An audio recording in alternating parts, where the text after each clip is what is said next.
आज हम अध्ययन करने जा रहे हैं श्रीमद् भगवद गीता के अध्याय 1 से 9वें श्लोक का। तो चलिए प्रारंभ करते हैं।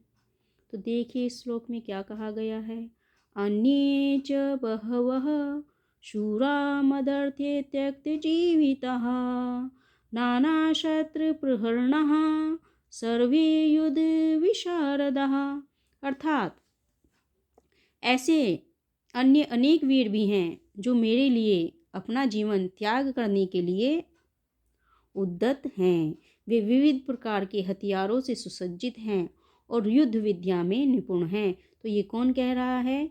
ये कह रहा है दुर्योधन। तो दुर्योधन कह रहा है कि मेरे लिए अपने आप को समर्पित करने के लिए, अपना जीवन को त्याग करने के लिए और विविध हथियारों से सुसज्जित अनेक वीर तैयार हैं। यानी कि सभी जो वीर हैं वो मेरे लिए अपने प्राणों तक को त्यागने के लिए तैयार हैं। तो देखिए यहाँ पर इसका तात्पर्य क्या है।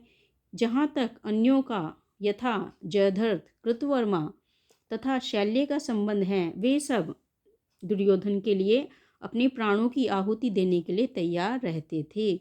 दूसरे शब्दों में यह पूर्व निश्चित है कि वे अब पापी दुर्योधन के दल में सम्मिलित होने के कारण कुरुक्षेत्र के युद्ध में मारे जाएंगे। निसंदेह अपने मित्रों की संयुक्त शक्ति के कारण दुर्योधन अपनी विजय के प्रति आश्वस्त था। तो यहाँ पे किसके विषय में कहा गया है? यहाँ पर दुर्योधन के विषय में कहा गया है कि दुर्योधन जो कि पापी था, तो जो उसके लिए युद्ध में सम्मिलित हुए वो भी उसके पाप के भागी हो गए, क्योंकि वो सभी उसके पाप के साथ में भागी थे। तो इसीलिए जिस प्रकार से दुर्योधन अपने प्राणों को गंवा देगा युद्ध में, उसी प्रकार से जो उसके साथ दे रहे हैं, उसके संगी साथी जो कि उसके साथ युद्ध में तैयार हो गए हैं लड़ने के लिए, वो भी उसके साथ ही पाप के भागीदार बन चुके हैं।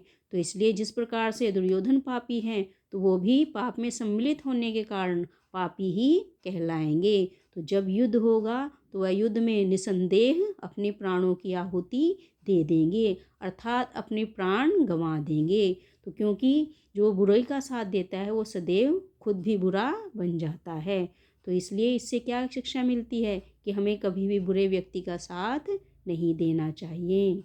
यदि हम बुरे व्यक्ति का साथ देते हैं और किसी गलत कार्य में साथ देते हैं, तो हम भी उसके पाप के भागी बन जाते हैं। तो सदैव हमें अच्छे लोगों का ही साथ देना चाहिए, कभी भी बुरे लोगों का साथ नहीं देना चाहिए। क्योंकि यदि उसके पाप का प्रभाव उसके ऊपर पड़ेगा, तो जो उसका साथ दे रहा है उसके ऊपर भी उसका प्रभाव पड़ेगा। तो आशा करती हूँ श्लोक का अर्थ आपको समझ में आ गया होगा।